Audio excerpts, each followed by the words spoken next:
Standby please, electric sound, wardrobe, wig, stage management, stage crew, flyers and all technical departments.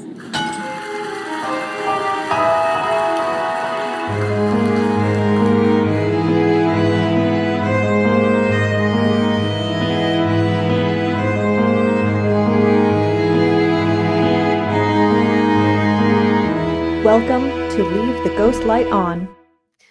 Okay, hello, welcome. This is Leave the Ghost Light On, and I'm Danica, and that's Jill. Hello. And here we are, doing it We're again. here. We're here, ready to rock and roll, Woo. ready to kick some ghost butts. So I know we both have some fun things to talk about. Mine is, well, my first thing is not fun. I'm eating girl dinner, which tonight consists of Girl string dinner. cheese. Girl dinner, string cheese, cashews, and tortilla chips with avocado salsa, which, by the way, Ooh. this shit is bomb. I was like, that sounds yummy, actually. That doesn't sound like that bad of a girl dinner. And wine. Yes. There you go. Some nice deep red wine, too. Oh, yeah. Gotta stay nice and hydrated. It is that kind of day, week. Mm-hmm. Yeah.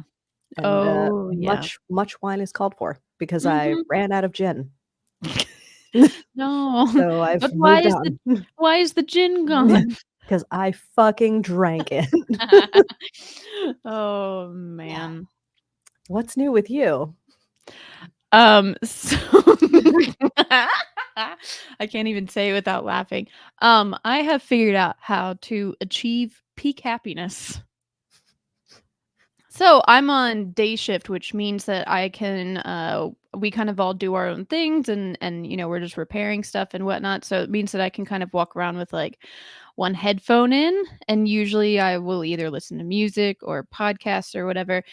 So recently, so one of the audiobooks I've been reading listening to is The Way of Kings, because me and Matt are supposed to be reading it together and like having like a book club. But that book is hard, which is why I was like, I'm just gonna audiobook it because I have like 7 hours of the day that I can listen to it. And I randomly yesterday got the weird idea that I'm going to start listening to another kind of audiobook. So, one of my guilty pleasures is smut books. Hell yes! I don't know why, but I got really into them like a year ago. But just to set the record straight for everyone, I like smut books that actually have like good stories with them. Like I don't want like the crappy, grocery store smut book. Like I want a book with a good story in it with sex. Excellent. Don't we all? Don't we all? So one of the series that I was reading, it's called The Ever King. It's actually pretty good. It's like all fantasy based, and honestly the smut part is not, it's like it's good, but like I just like the story in general. I'd be reading it without the smut. But the second book is called The Ever Queen, which I brought with me to Edinburgh and then proceeded to leave there. So Oh shit, fuck. I know.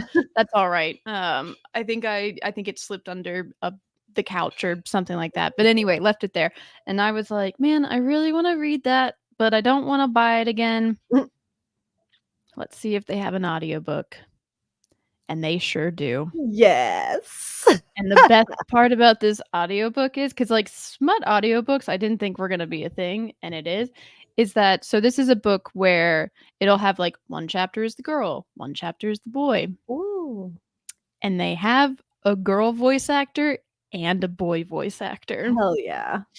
And I was like, oh, because there's nothing weirder, I think, than reading smut and the girl is like, I am doing a boy voice, kind of a thing. Or vice versa, the guy doing like, yes, touch me there. Like, so anyway, so I've been walking around my place of work listening to this smut book, but Amazing. I'm halfway through and it hasn't had like any actual, sex in it yet, but I was just driving home and the first bit happened and I just about crashed my damn car.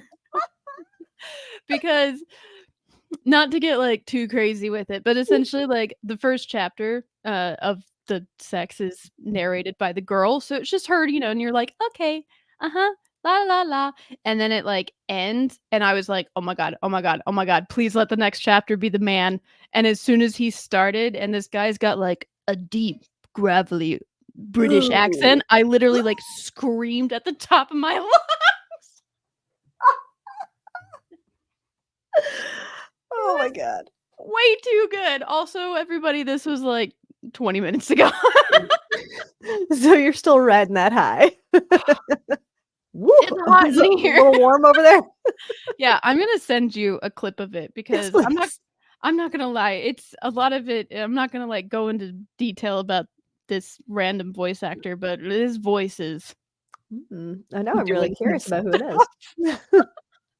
Anyway, so if you want to achieve peak happiness, everybody, just listen to Smutbook audiobooks at your place of work. Preferably not driving home because you'll crash your car. Your place of work is the clincher, though. You got to make sure while you're on the clock. While you're on the clock. Oh my gosh. Also, for anybody who's listening to this that works at please don't tell everybody. I'm trying to keep it a secret. I'm telling everybody. I know, right? I'm gonna do this like once. I don't need everybody thinking that I'm only listening to smut when I have headphones on. Oh my god. So anyway, so that's me. Oh, I wanted to tell you about this weird thing that happened the other day. So, you know how like they say that dogs are more perceptive to like weird paranormal shit and whatever. Yes. Mm-hmm. Oh, what did Okay. Carrie do? She freaked us out the other day. So, we were sitting in the bedroom just like watching TV, and Mhm. she does that cute thing where she'll like look at you and just And just like like admire the you. slow blink, and yeah. And Mm-hmm. then so she was doing that, and then she was like, if I'm looking at you right now, but Yeah. then I'm imagining that you are me and I am her, and she just Mm-hmm. starts going, No. Oh my and gosh, was she she does not blink, and she just like keeps staring at this one spot on the wall. And then when I asked her, "Is it a friend?"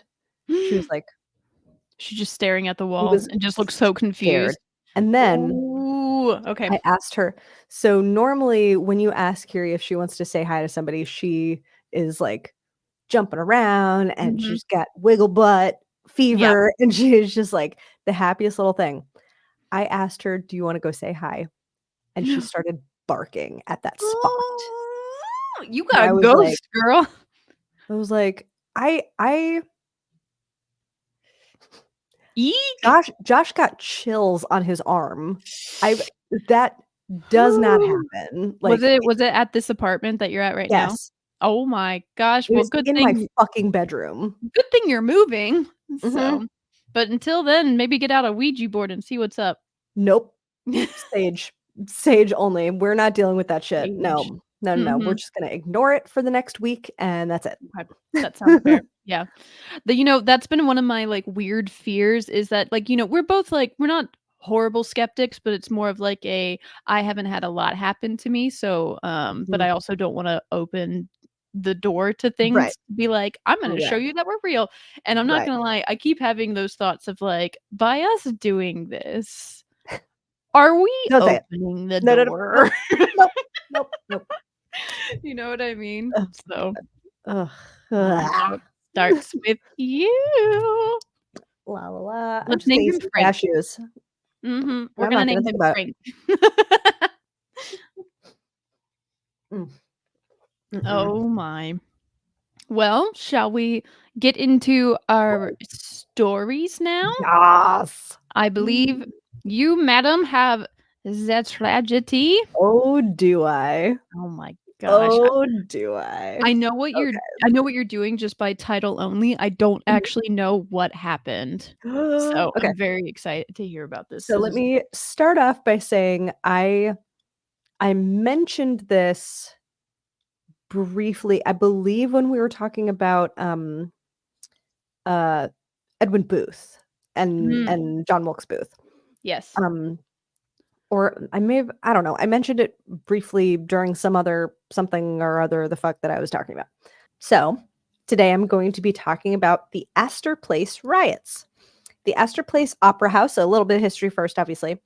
The Astor Place Opera House, or just the Astor Opera House, was obviously an opera house in Manhattan. It was on Lafayette Street between 8th and, you guessed it, Astor Place. Oh, I was like, Broadway! I almost said that. So it opened on November 22nd of 1847 with a performance of Giuseppe Verdi's Ernani. Unsurprisingly, the theater was built with the intention of attracting only the best patrons, which at the time was known as the upper tens or the upper 10,000, which was a term from the 19th century to describe the wealthiest 10,000 residents of New York City, which is basically another way of saying the aristocratic, one percenters or whatever of New York. So just as a kind of a general rule, any opera house at the time was to be a substitute for a general drawing room, a refined attraction which the ill-mannered would not be likely to frequent, and around which the higher classes might gather for the easier interchange of courtesies and for that closer view which aids the candidacy of acquaintance. AKA, get those poor people out of here. Yeah. Fuck the poor. We is what that have means. fancy things to talk about. Correct. Yeah. So, of course, in pursuit of this agenda, the theater was created with the comfort of the upper classes in mind. So, normal theater seating at the time would have been benches. So, those were replaced by upholstered seats available only by subscription, as were 2 tiers of boxes. And then, on the other hand, there were 500 general admission patrons who were relegated to the benches of what was called a cockloft, reachable only by a narrow stairway, which it's basically just the mezzanine. Why is it called a cockloft? That's an excellent question. I did not bother to look that up because it made me mad. Anyway. I'm trying to think it's like, I mean, I'm assuming not, the male appendage, but probably a chicken related thing. And it's but even so, like what? That's where you store the cocks. I guess, yeah. Okay, you keep talking. I'm gonna look it up. Hens anyway. Mm-hmm. I don't know why the hens are the gentry, but anyway. So the cock loft T was reachable. I've got it. Oh, tell me. A cockloft is the horizontal void between a building's uppermost ceiling and the roof. So, like, if you are in like your attic, like that spot. So I'm guessing that's Wow. So kind it's of like beyond mezzanine. It's just here's a little squishy space to fit in right below the roof. Yeah. Good luck, fuckers. Okay. Yeah, it says dictionary is a small loft or attic. So there you go. So fucked. Yeah. 500 patrons could be smushed in there. That's horrible. Ew. So anyway, yes, this part was, of course, isolated from the aristocrats below. The theater, of course, also enforced a dress code, which required freshly shaven faces, evening dress, and kid gloves, which is kid leather or like goatskin. Yeah. Limiting the attendance of the lower classes was partly intended to avoid the problems of the rowdyism, which plagued the other theaters in the entertainment district at the time, especially in the Bowery district. So, like, yeah. So now let's get into the roots of the riot itself, which it gets a little fucked up. Of course it does, because this is a tragedy, but yes. So in the early to mid 19th century, theater was the main entertainment form, not surprisingly. So stars amassed an immensely loyal following. American theater was still dominated by British actors and managers. So at that time, a minority of wealthy New Yorkers were living a life of privilege in the elegant homes of Upper Manhattan. Ooh, fancy. Oh, yeah. So these are, merchants, financiers, people like John Jacob Astor, for whom the plaza and theater are named, who, of course, had grown rich in America, were Americans, but yes, they generally copied European fashion and were strongly influenced by British tastes. Here's my first part of some trivia for you. Oh my. I feel like I've been doing really bad at the trivia, so we'll see what happens. This is probably, I can pretty much guarantee you're not going to get this right, but we're going to find out. Thanks. I love who, the vote of confidence. honestly, if I wasn't as much of a dork as I am, I probably wouldn't know any either. But so what would you say is the cause of this riot? Poor people being angry at rich people. That is a strong, strong guess. But not right if it's a guess. No, that's quite good. That Ooh! is at the heart of it for sure. Okay. Nice. So, but let's get a little more picky about it and say, what profession do you think these people were up in arms about? Like the poor people were mad at the rich people's jobs? No, as in The there rich was people were prostitutes. no, but that's actually a pretty good guess. But Okay. so there are two actors that I'm going to be talking about that are Okay. in fact the cause of this riot. Okay. Yes, this is incredible. So, because the upper class of Manhattan liked to copy these European traditions and they were highly influenced by British tastes, they admired William Macready, who was the famed English dramatist and Shakespearean actor who was at this point concluding his third tour of the US. Macready's style was subdued and refined. He insisted on rehearsing extensively and sticking to the original text. Though he would oblige audiences, this is one of my favorite pieces of knowledge. This is so wild.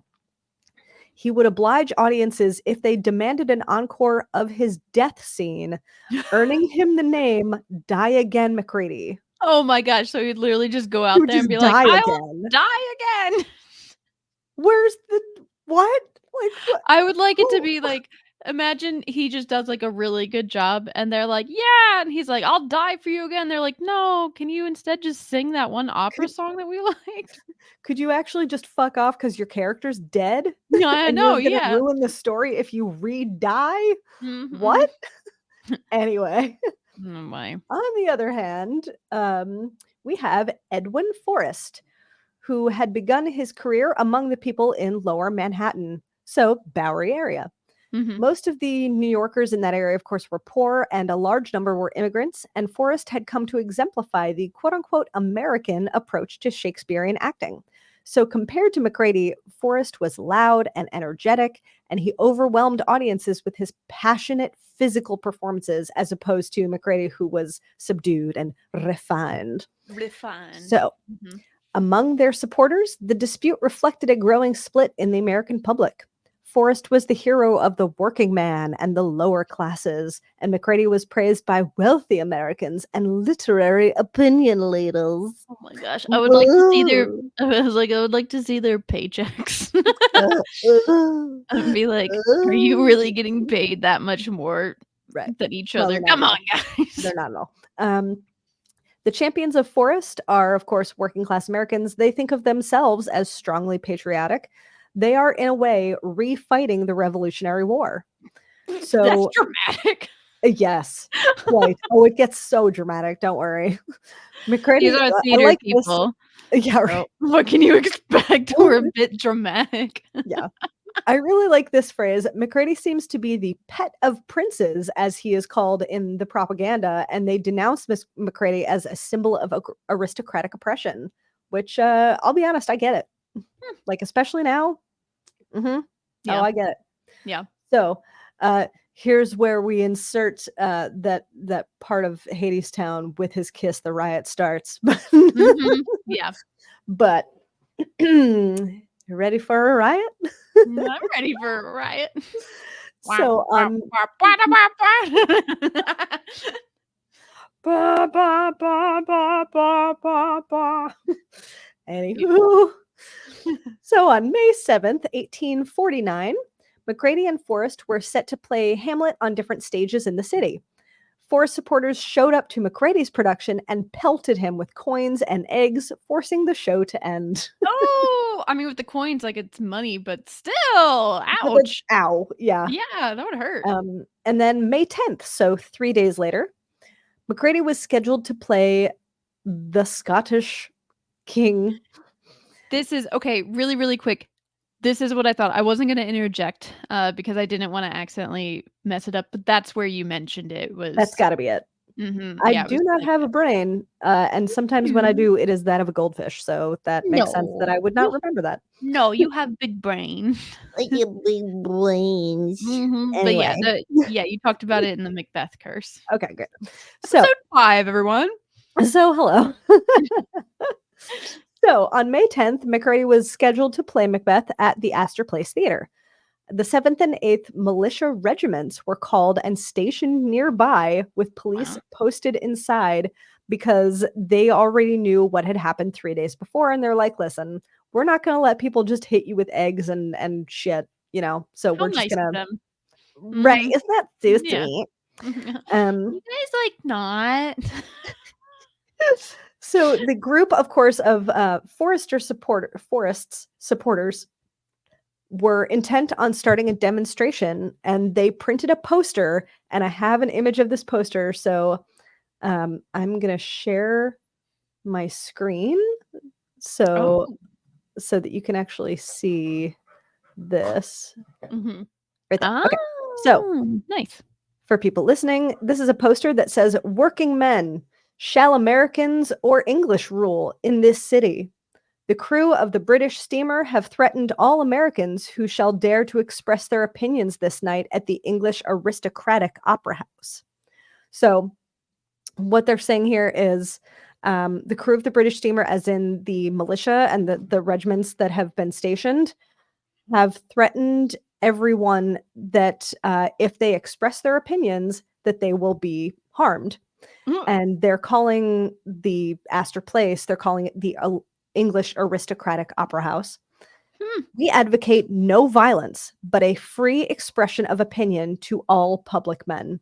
Working men, free men, stand by your lawful rights by the American Committee.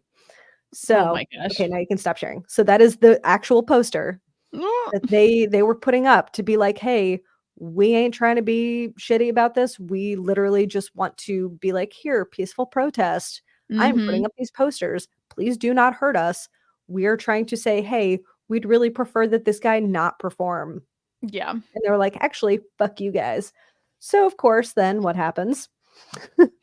So, bring on the eggs. Yeah, well, so the play began and went smoothly until McCready made his entrance. Supporters cheered, but were quickly drowned out by the critics of the audience who booed and hissed. 10 minutes of this went by, and police started dragging protesters out one by one.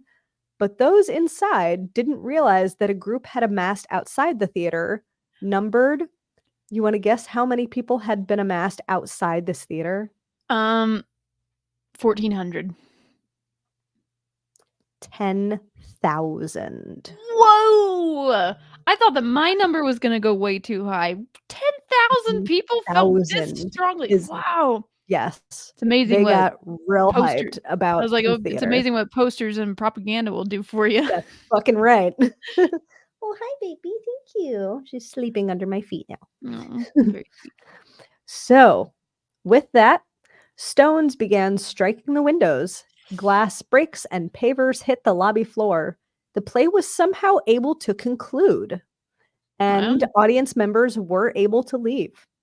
But then, however, once outside, violence erupted. Cobblestones knocked down soldiers, and rioters tried to wrestle muskets away from the militia.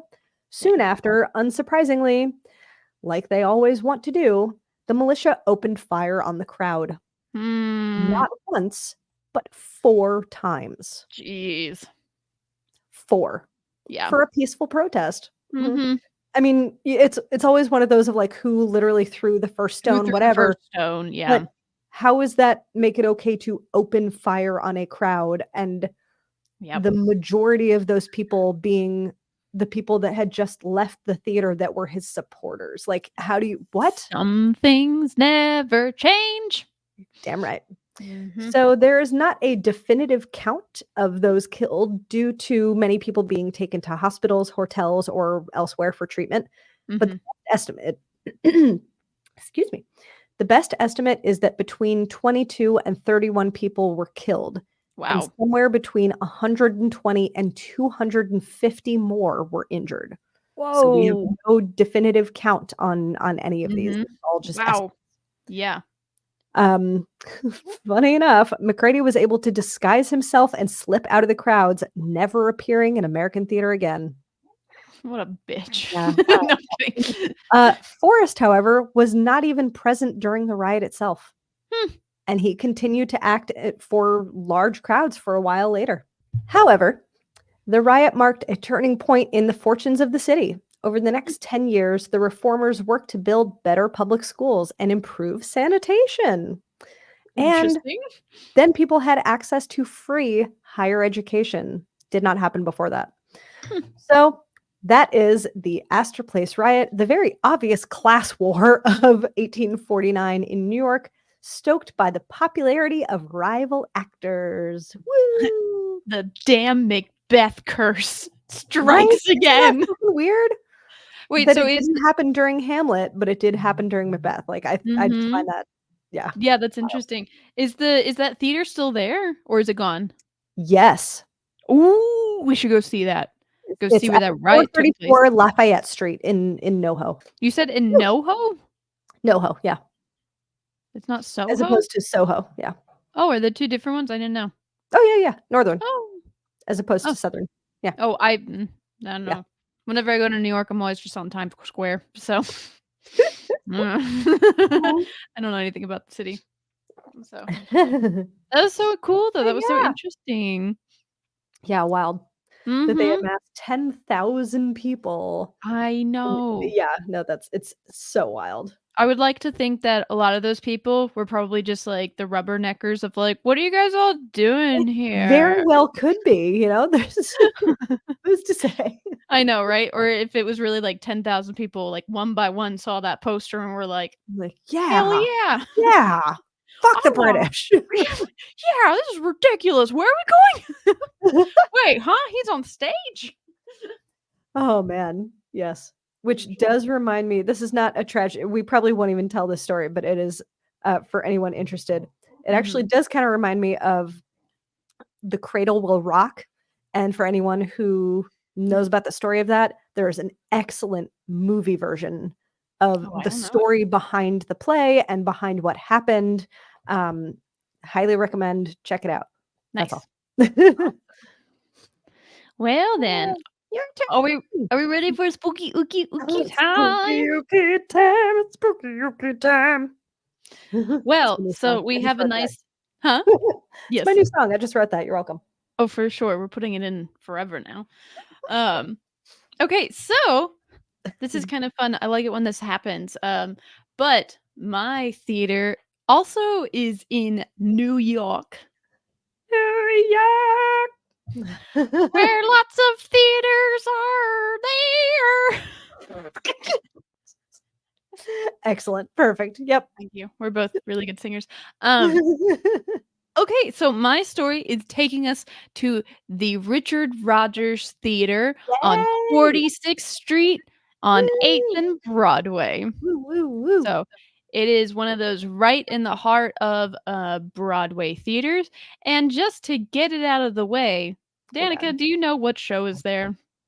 Currently at the Richard Rodgers. I'm gonna guess Hamilton because you're wearing the shirt. Yes. I decided to do it, but yes, for everybody, listening and not watching, I'm wearing my Hamilton shirt, and I am also drinking out of my Hamilton, Oh. whatever this is, collectible Cuppy cup. cuppy thing. Sippy So, cup, not a yeah. mug. But yeah. So, yes, Collectible sippy cup. Yep. collectible sippy cup for your large glass of wine. Yeah. So yeah, so Richard Rodgers Theater, that is where Hamilton is right now. Hamilton has been there since 2015. I figured we would just get that out of the way. Yeah, damn. Of course, I do have some fun Hamilton facts for the end. Ooh. Ooh, okay. So, mhm. But so to go back to the theater, so the theater opened on February 8th, 1925 and opened as the 46th Street Theater. Huh. it opened with about 1,400 seats, which made it kind of one of the smaller-ish theaters of the time. And it was designed by Herbert Krapp and developed by Irwin Channon. Crap. It's like, get it out. I'm 8 years old. It's fine. It's all right. We all are. I did too, but I was like, I'm not going to do it. I'm not going to do it. Crap. Thanks for doing it for me. I did actually find these two men pretty interesting. So they both wanted to make a unique and intriguing design that was different than all of the other theaters that were in the area. And this was the first theater for both of them to have developed, but it was not the last. I did not look at the list of them, but it seems like when it came to Broadway, it was a lot of the same designers, developers, all that kind of stuff. So, the Richard Rodgers Theater, or the 46th Street Theater, has a neo-Renaissance-esque theme running through it. Danica, do you know what neo-Renaissance means? New Renaissance. Good job. So thanks. I went to college. So neo-Renaissance is typically, obviously it's not Renaissance, it's new Renaissance. And it is decorative elements in the forms of rectangles and circles, and they are lined in cohesive harmony. AKA arches. They like arches. Wait. Yeah, they like them arches. So the facade of the theater itself is actually pretty unique because it is divided into two separate sections as opposed to most theaters, which just have one wall going up. So the top part is a white terracotta brick, and then the bottom section has 3 large double arches underneath the marquee that are adorned with keystones and are quite decorative. So this is very iconic if you literally look up the front of it. So inside the auditorium, there are, surprise, surprise, many more arches with keystones and pilasters. They are also covered in terracotta swans, lyres, bellflowers, and swags. So all of the all of the plaster and the terracotta decorations are a low relief, which from our first episode, Danica, do you want to remind everybody what a relief is? It's where you carve the image out from it, so it looks like it is coming out of the stone. Exactly. So low relief is just, it's not as, crazy looking. It's just got a little bit less depth to it. And then everything inside the theater is a classic red and gold, which is my favorite type of theater. It just looks so freaking elegant. So, but something that is extremely unique for the time, and I think still is in this theater, is what is called democratized seating. Danica, do you know what democratized seating is? My first guess is it's basically general admission. So pretty close. It's actually, so it's the same thing that O has to a degree.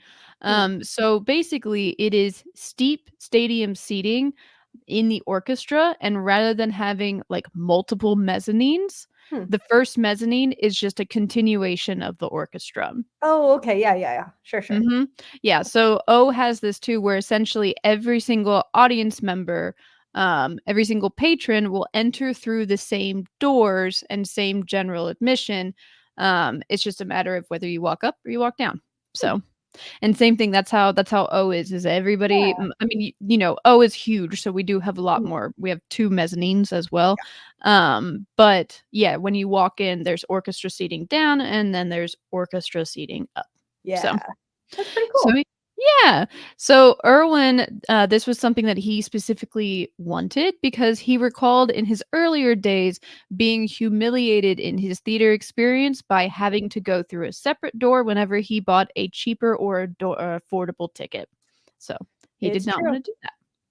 So I thought that was kind of cool. The theater does still have a mezzanine because otherwise, the seats would have to be straight up in the freaking air. But it only has one. So it just has the one mezzanine. And then, of course, it does have a couple of box seating in general because they all do. So In general, the building cost about $1.1 million to complete. Hmm. I did not do the conversion, so we're gonna take a Ooh. break from that this 1 week. Okay. So, Okay, just for shits and giggles.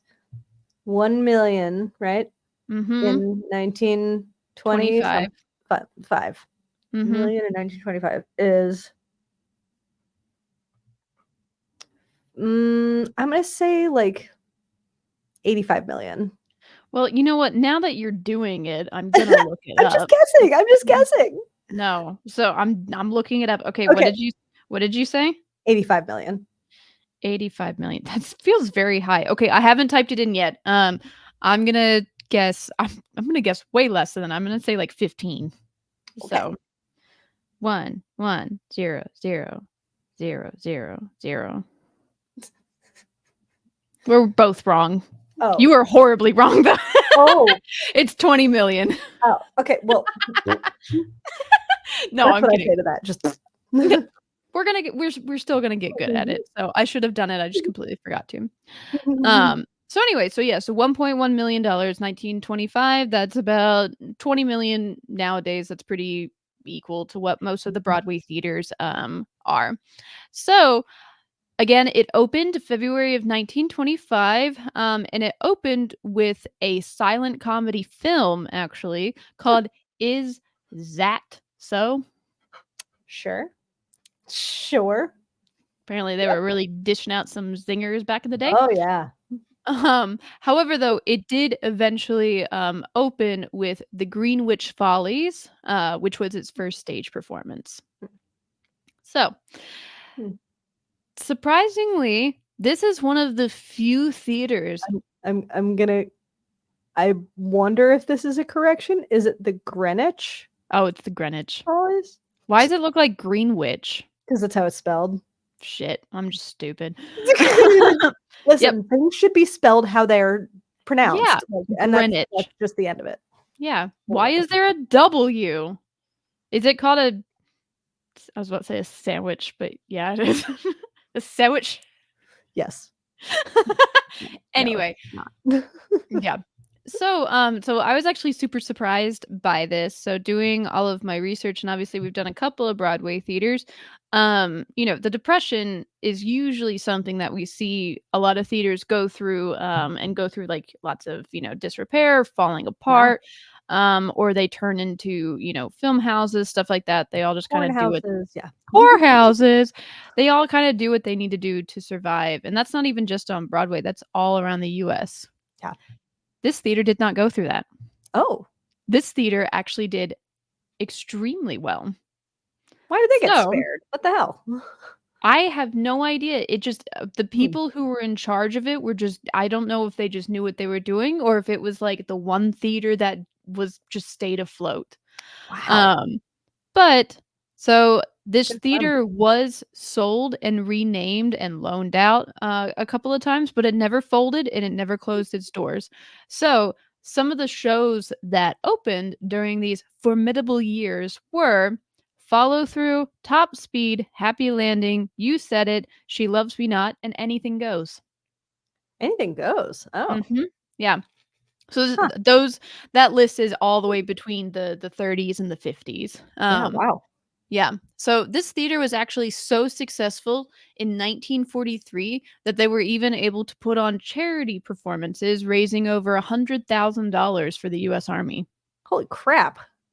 Yeah. So they were doing quite well.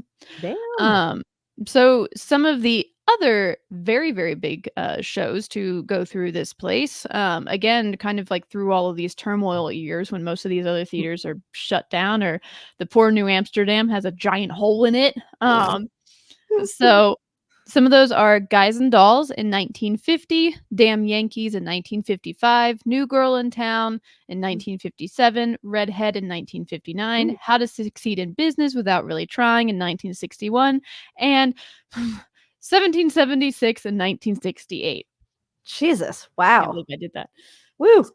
So yeah, so a lot of nice big theaters. Oh yeah. So, um, So in 1981 is when they actually ended up changing the name of the theater to the Richard Rodgers Theater from 46th Street Theater.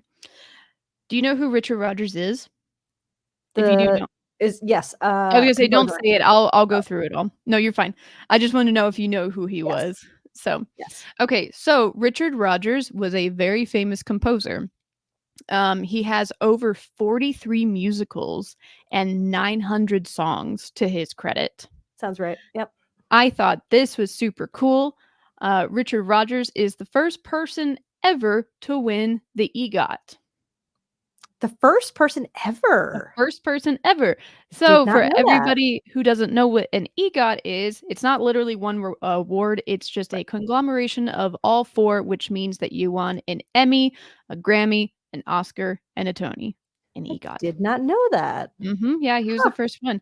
Not a lot of people have gotten that. I should have looked up a list, but yeah, not a ton. So, Oh, now I'm curious. yeah, I know I am too.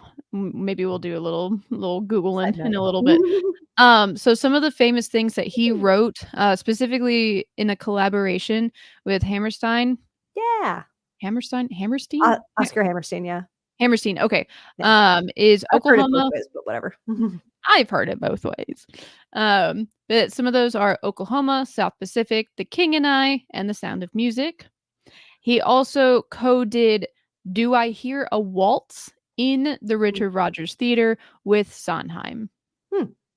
So, and then just one more little fun fact. The facade of the theater became an NYC landmark in 1982, and then the entire building itself became a landmark in 1985.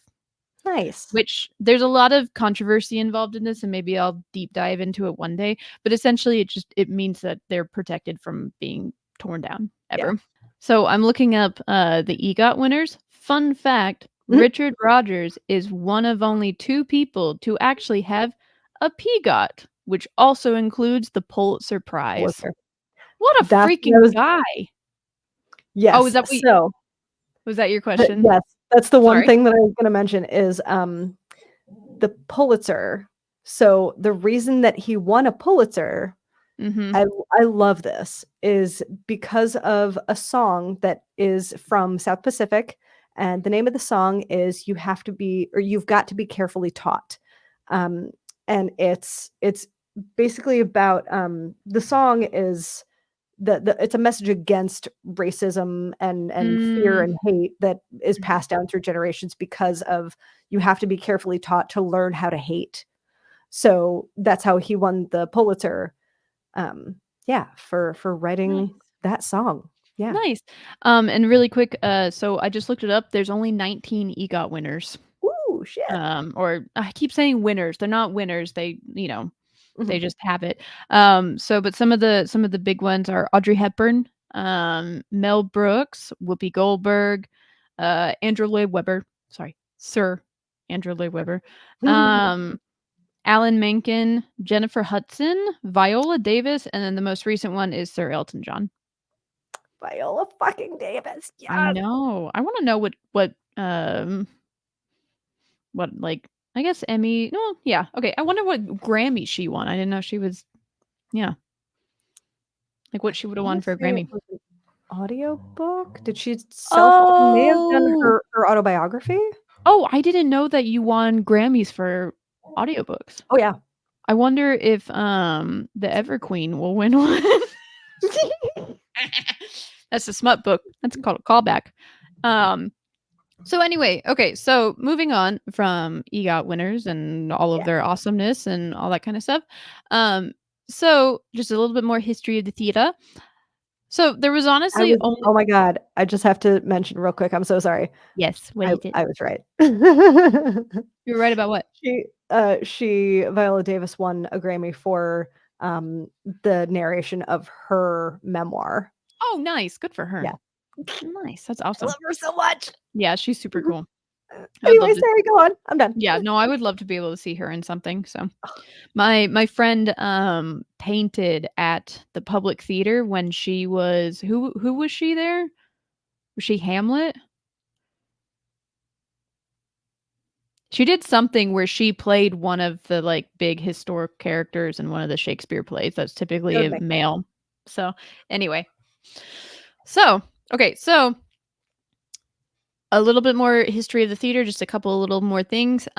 So there was only one performance of note that was a flop at the Oh, theater. I don't think I'll get this, but do you want to try and take a guess? It came out in 2000 and it ran for only 6 months. ooh, And it is popular enough that you know it. You may have never seen it, but you know it. oh God, no, I have no idea. It's Seussical. Oh, my colleague is directing that this year. Ooh, well, it That is flopped. happening. It's happening at NC State. We're doing it this Oh, year. no. Yeah, that's why I was like, you know it, but you might not know it was there. But yeah, so Seussical opened in 2000 and it only ran for 6 months and it lost them $10 million. That's a lot of money. Yeah, it was pretty bad. So the next big long running successful show though opened in oh crap, I didn't write it down, but it was in the Heights, which Ah. is our good friend Lin Manuel Miranda. That was his first really really really big successful show. Mhm. And then it actually wasn't until 2013 when the first renovations really started happening in the theater. So up until then, they're done like some minor stuff, but they did a $13.5 million renovation in which 20 layers of paint were removed, murals were installed, and they replaced the seats. 20 layers of paint. Oh my 20 God. layers of paint. I know, I love that. Ugh. So there were a limited number of shows that were happening during the renovations, but in the end, Hamilton is what opened in 2015 and never left because it's still Man. there. So now comes to the fun part, not spooky ookies, but the Oh, Hamilton facts. oh, okay. I'm okay with this. So Hamilton still holds the record for the highest gross single week on Broadway. That does not surprise me at all. So in November of 2016, can you guess how much money they made through 8 performances? 8 performances. Let's see. Or yeah, 8 performances. 8 performances, so a single week. Yes. Um, I'm gonna say like 2 million 3.3 million. in Nice. a fucking week. 8 performances. That's insane. So, yep. I am agog. Mhm. Yeah. So, I've gone through the list a couple of times, so I'm not gonna go through it again. But right now, I'm actually a little surprised at this. Right now, it's only number 6 on the list of the highest grossing shows of Oh, all time. But then again, I guess when it really comes down to it for the list, it's kind of one of the newer ones. yeah, it's So one of the shorter running ones from the list itself, I guess, so yeah, so I sorry, I take back that insult. Sorry, Lin-Manuel Miranda. I'm just on here to insult you all the time. Um, But I mean, so I was thinking, like, it's gotta be the reason that that week was so high grossing was, I mean, they had just won all the Tonys and everything, that's exactly right. and the people were spending Mhm. $2,000 per seat, some of Yeah, them. it also has the highest, seat price ever on Broadway. So I didn't write that So down because it fucking made me nuts. sad. Um, but yeah, so right now at number 6, it's at $807 million. But I did find I'm gonna post this because I'm gonna use this website all the time. I found a website that has a live tally of all of this stuff. So the Ooh. one that I found that was like 807 million was probably from like, I don't know, like a year ago or something like that. Mm, But as of right now, it's actually like only only it's only like $50 million away from hitting its first billion. fuck. Mhm. Yeah. So, it has gotten close to that 1 billion, with its and this is up to date because I checked today, with 3,112 performances. Mother of God. I know, right? God, money. A Must be nice. fuck. Mhm. And then my one last little fun Again, fact that you kind of touched on, it won 11 Tonys, so yippee-ki-yay. and they're if I hope I'm getting this right, they're one of the only, or at least one of the first companies to do profit sharing. Mm. of their company members. Yeah, I don't know. So I didn't write that was any of that down, but Lin-Manuel's, like, insistence. mhm. It was like, "Hey, this company people work to build and create this show together. Yeah. They deserve the money from and the Yeah. credit for" yeah, I so mean, they're good for all him. gonna be just fine. Yeah, I mean, I don't know a lot about Lin-Manuel Miranda, but I feel like the couple of things that I do know, he doesn't seem like he's a bad guy. No, So, I mean, I mean, he he saved the drama bookshop, yeah, mhm. no, Yeah, he's lovely. exactly. So, he's got some good And the stuff. few people that I know that have met him have said that he was really lovely, so. I've met him in a dream of mine. I'm gonna tell you about it really, really quick because Yes, we're here. please. So I'm a really big like, I love dreaming. I have Mhm. dream journals, all that kind of stuff. I Ooh, can lucid dream. It's a big deal. Um, shit, I wish I could do that. it's so much fun. I love it.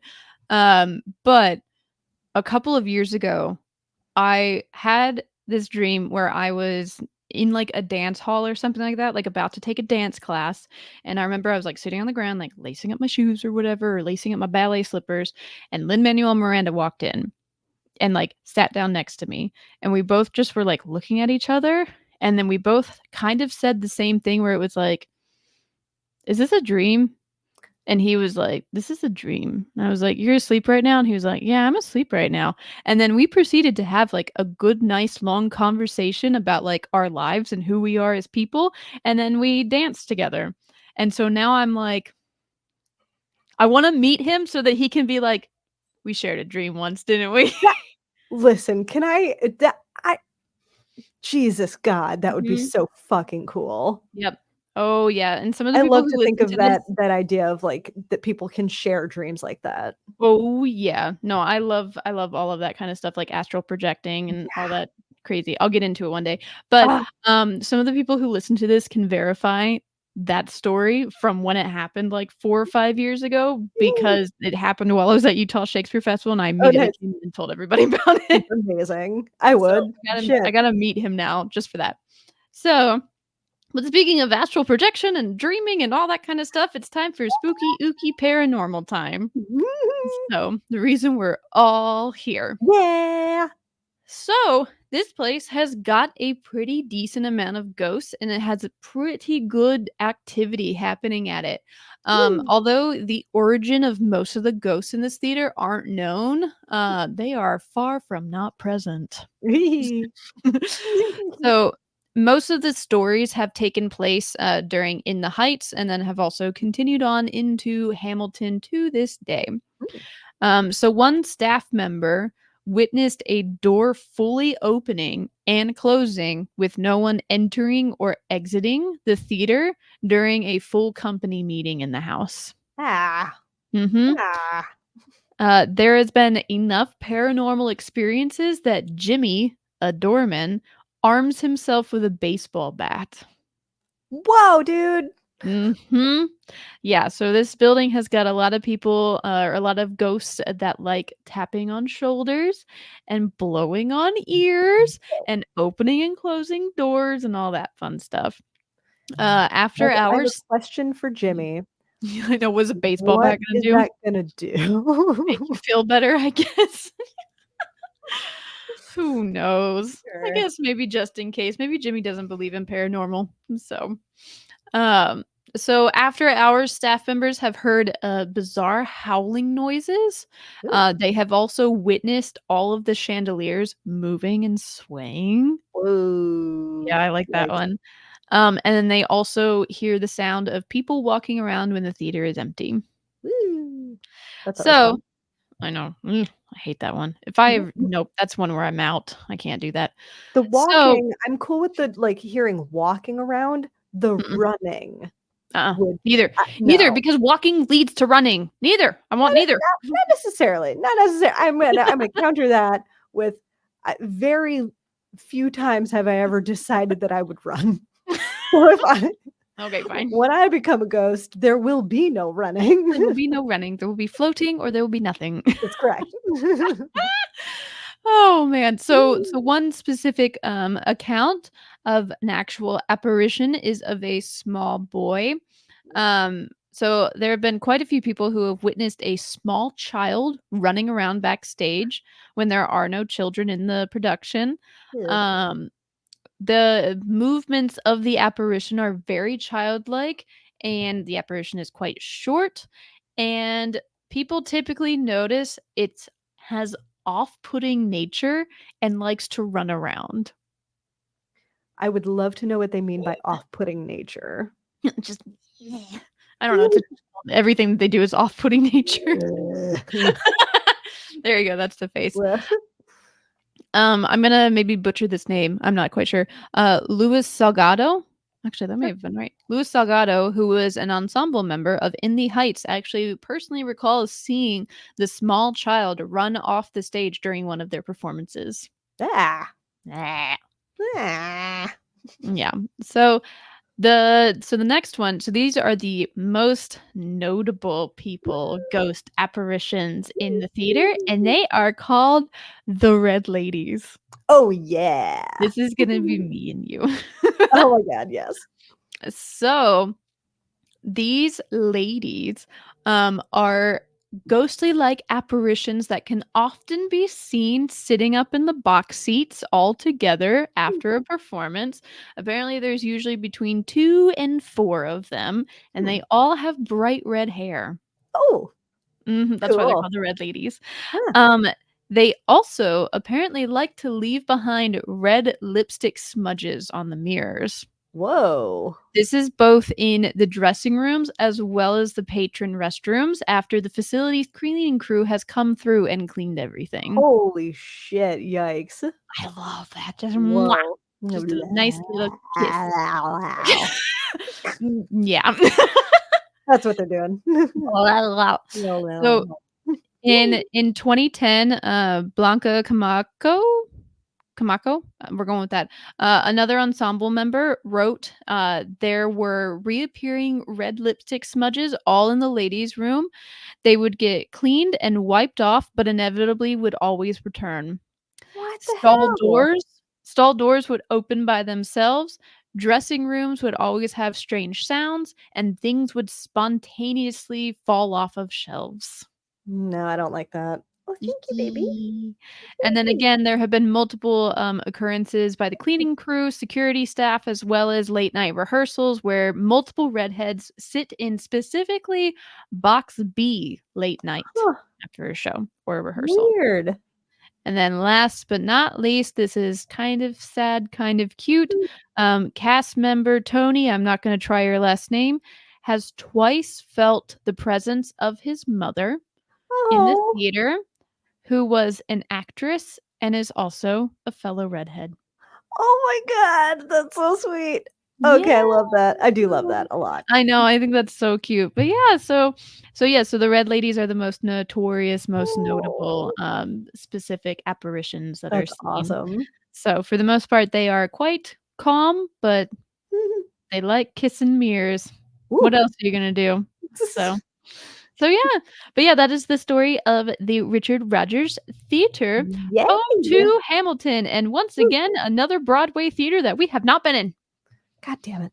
We're Listen, I gonna don't have do that kind of money. I know. Every single time I go to NYC, I always look because I've seen Hamilton. We've talked about Yeah. it. But every single time I look because I'm like, I should just see it on Broadway just to do it. And then it's like I look at the ticket prices and I'm like, no. Lol. Like, is Lin-Manuel Miranda in it? Nope. No.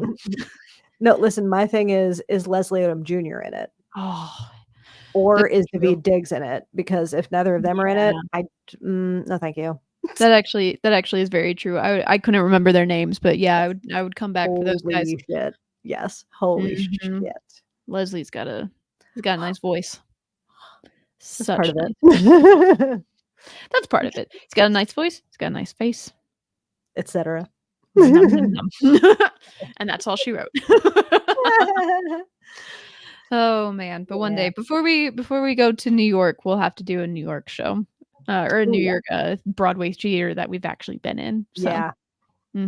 Yeah, I'm sad because I've already looked it up. The Al Hirschfield, which is where Mm. Moulin Rouge is, doesn't have anything. So Oh. yeah, it's one of the few that doesn't.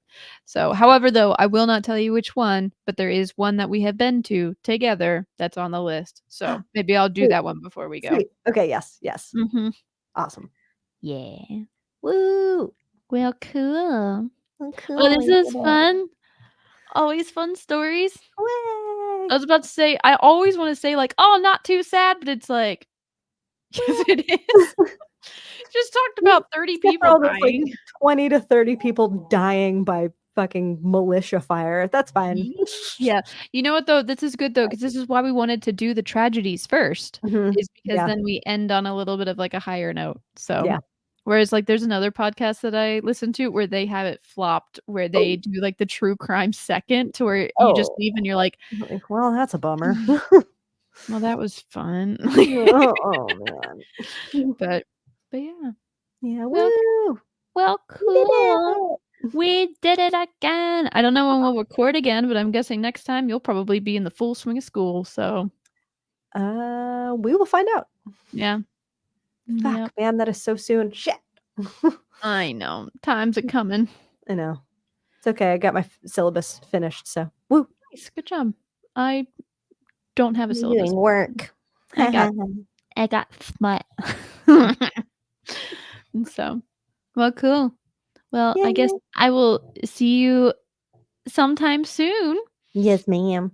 And just a Thank you, reminder to everybody Rowdy. who's listening, again, we're gonna do a listener story soon. Yeah. Probably, I guess whenever this comes out, it'll probably be like a week or 2 after Yeah. this comes out. So submit your stories. We already have 2, so Gasp. so we've got Yay. some, Let's so rack 'em feel up. free to feel free to send them in because I think we're gonna try and make it a monthly thing. So if we don't Yes, get to it 1 please. week or 1 month, we'll get to it the next one. Yeah, I love it. And if Yeah. we get overwhelmed with them, then we can do them more frequently. So we'll see. But Exactly. send them so we get overwhelmed. Yes, please. Overwhelm us. Yay. Nice. Okay. Yay. Thanks, everybody. Thanks. You will see you later. Goodbye. Goodbye. Until next time, don't forget to leave the ghost light on.